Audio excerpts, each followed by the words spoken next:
What if I told you that everything you do today, your baby will remember forever? Not in pictures, not in words, but in something far deeper. Something woven into the very architecture of who they become. Most parents have no idea that the smallest, most ordinary moments of their day are being permanently recorded inside their baby's developing nervous system. And by the end of this video, when I tell you the one thing your baby remembers most, the one thing nobody expects, you're going to look at every quiet moment in your home completely differently. Let's start with the first thing. 1. The way you whisper to them when no one else is around. Have you ever noticed that you have a different voice for your baby? Not your normal voice, not your work voice. A softer, hushed, almost private voice you only use when it's just the two of you. The voice you use at 3 in the morning when you're holding them and the rest of the world is asleep. It's me, Theo. Babies recognize this voice as something completely separate from every other voice they hear. Researchers have found that infants can distinguish between a parent's public speaking voice and their intimate caregiving voice within the first weeks of life. They start to associate that hushed register with safety, comfort, and being seen. That voice becomes one of the first sounds their nervous system files away as home. Decades later, when something reminds them of it, they won't be able to explain why their body relaxes, but it will. 2. How you lift them out of the crib in the morning. Every morning you walk into their nursery in the same order. The door opens. They hear your footsteps. They see your face appear above the crib. Your hands slide under their tiny body. They feel themselves being lifted into the air. You probably don't think about it, but your baby does. Babies are incredible pattern recognizers. By the time they're a few months old, they have memorized the entire sequence of your morning pickup. The sound of your steps, the order of the lights, the exact angle of your hands, the specific way you cradle their head as you lift them. Researchers studying infant memory have found that babies anticipate familiar caregiving routines down to the second.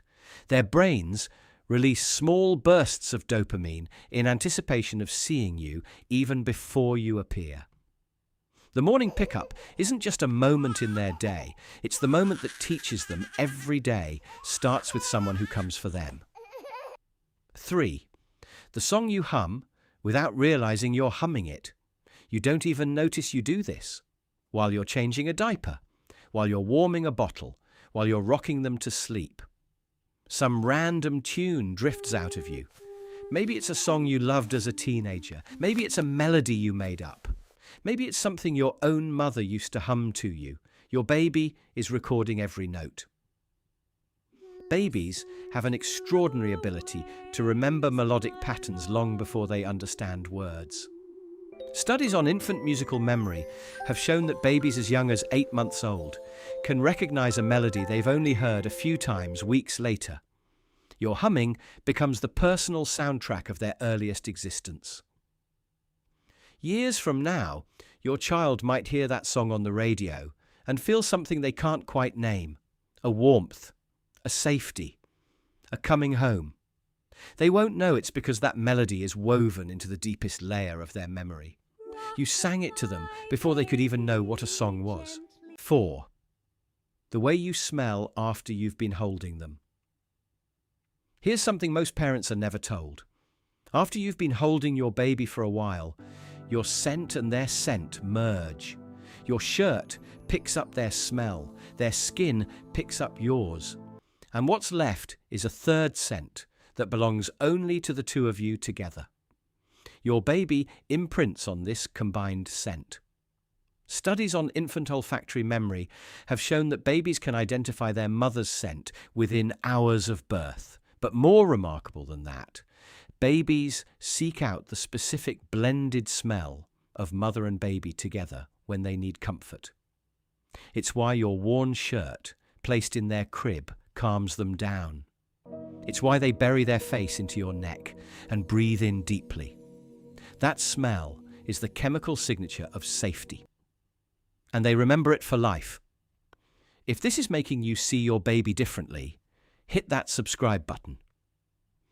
It's the best way to help us reach more parents who actually want to understand what their baby is really learning from them. 5. How you say their name when you're happy versus when you're worried. Same word, same name, but spoken in two completely different ways, depending on what you're feeling.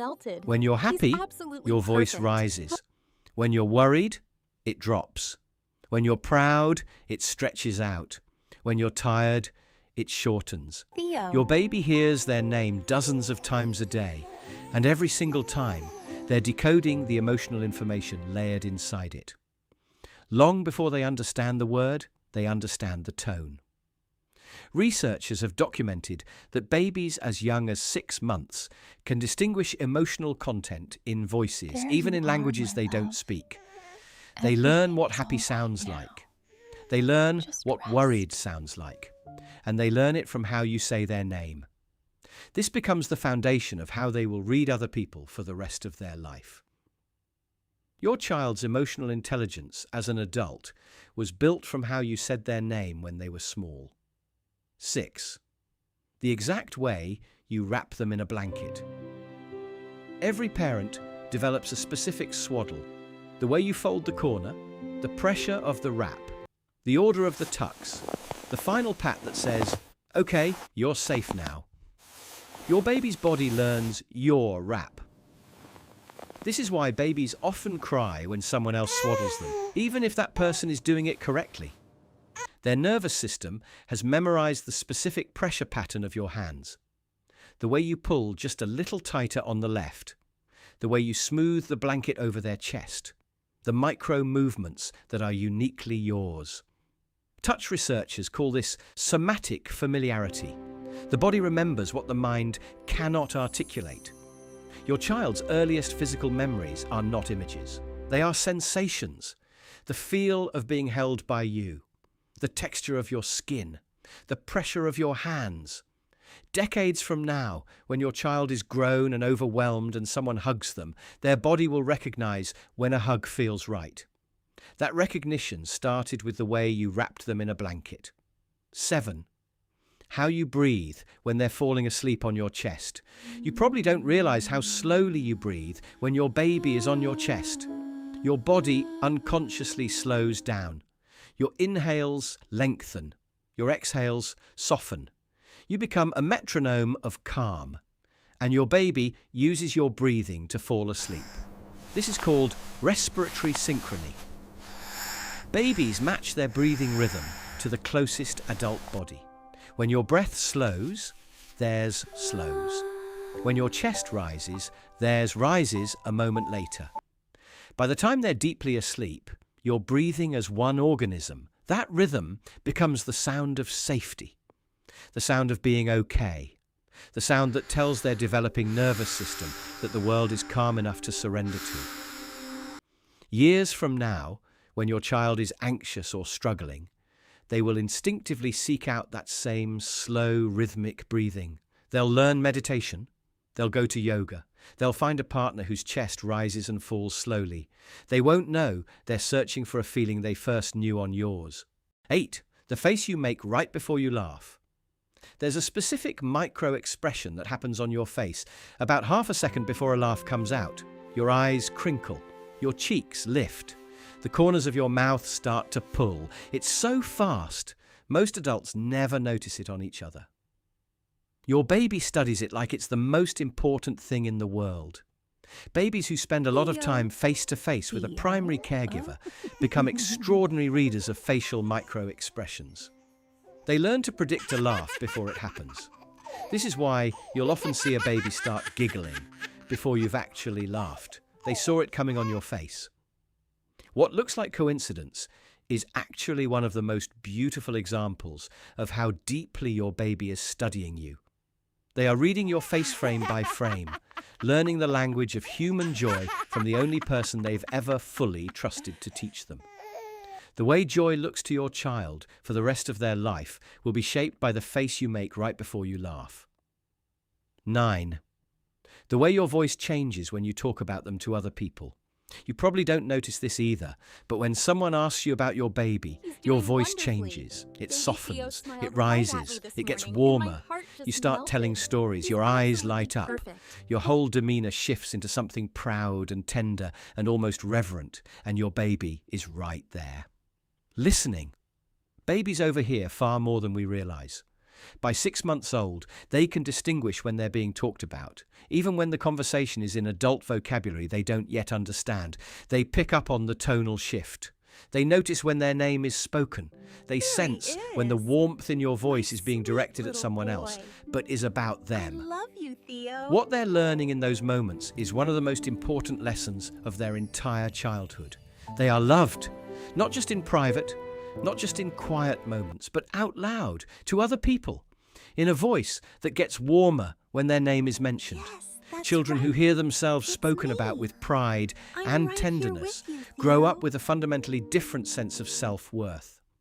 The way you talk about your baby to others becomes part of how they will talk about themselves to themselves for the rest of their life. And finally, the one that almost no parent expects. 10. The face you made when you didn't know they were watching. This is the one that stays with them the longest. This is the one most parents never realize is being recorded. Babies watch you constantly, not just when you're holding them, not just when you're playing with them. They watch you when you don't know they're watching. They watch you when you're scrolling on your phone, when you're staring out the window, when you're talking to your partner across the room, when you're sitting on the couch at the end of a long day, exhausted, your face soft and unguarded and real. And those are the faces they remember most. The face you put on for them is one part of who you are. But the face you have when no one is performing is the face that teaches them the truth of who you are. They see when you're sad. They see when you're worried. They see when you're peaceful and lost in thought. They see the real you. And here's the part that will stop you in your tracks. They don't remember those moments as bad. They don't store them as evidence that you weren't enough. They store them as the texture of home, the realness of you, the honest, unedited human you actually were. A psychologist named Donald Winnicott spent his career studying mother-infant relationships. He came up with a concept he called the good enough mother. His insight was profound. Babies don't need their parents to be perfect. They don't need their parents to perform. What they need is a parent who is real, present, honest, unguarded. Your baby is not memorizing your performance. Your baby is memorizing you. Every quiet moment in your home is being woven into who they will become. Every glance, every word you didn't think mattered. Every time you smiled at them when you were exhausted. Every time you sang to them when no one else was listening. You are not building memories with your baby through the special occasions, the planned activities, the photographed events. You are building memories through everything in between. The mundane, the quiet, the ordinary, the you that exists when no one is asking you to perform. So the next time your baby is watching you and you're tired and you're not sure you have anything left to give, try to hear it differently. You don't have to be more. You don't have to be better. You don't have to perform. You just have to be there. Real, present yourself. Because someday, when your child is grown, they won't remember the words you said to them. They won't remember the exact toys you bought. They won't remember most of the songs you sang. They will remember something far more important. They won't remember the words. They'll remember you.